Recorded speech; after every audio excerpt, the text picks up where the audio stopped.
you know what I wanted to come to you guys today, and I wanted to talk about, just something that was near and dear to me, because I think that I had experienced something, and I had to sit with it, and I had to say, Bree, you cannot condemn someone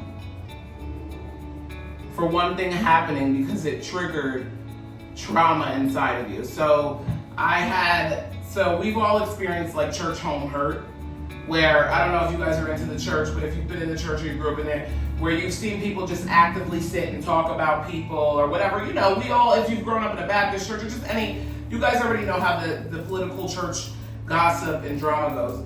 But I had to sit with myself because I dropped out of praise and worship because I was really hurt by something that happened to me at church. And I don't know how to have a conversation about it. Because I've been in negotiation with God about it, just trying to figure out what it is, because I'm at a point now where I don't even want to go to church anymore. And so I have to fight between if that's the discernment of the devil just trying to take me away, but I don't even want to usher the Holy Spirit in anymore. And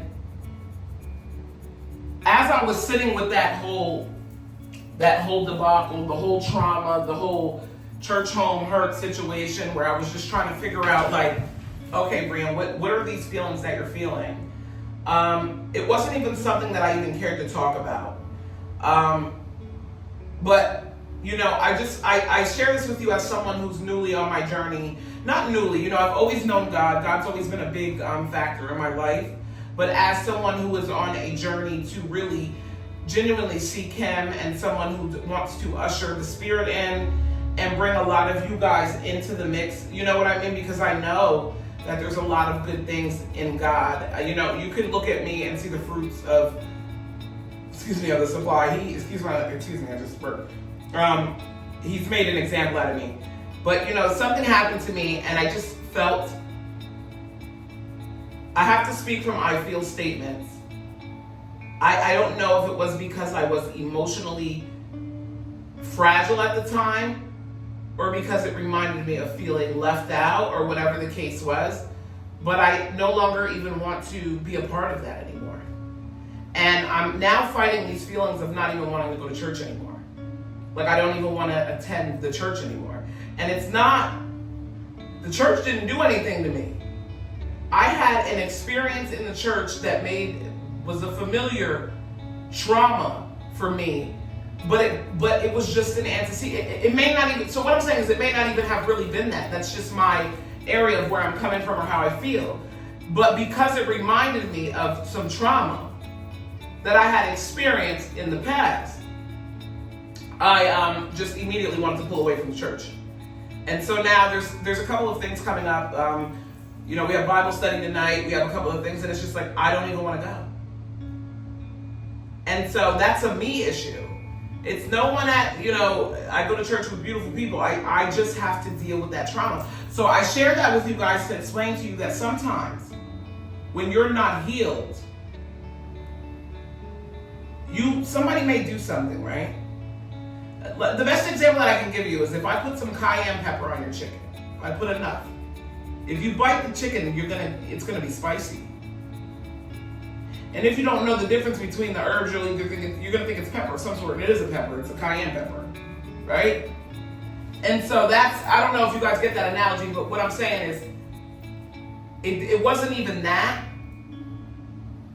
It was how I felt.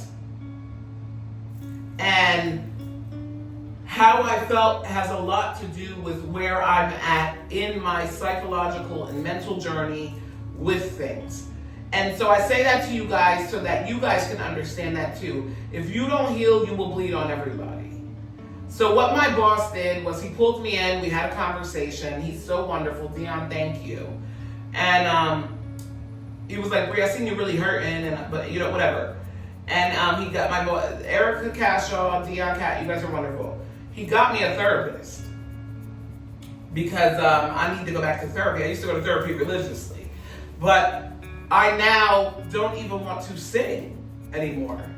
And that is hurting me because it's like, God is like, so you want to spite me because you mad.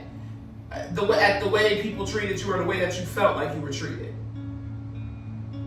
But that's just something that I have to sit with.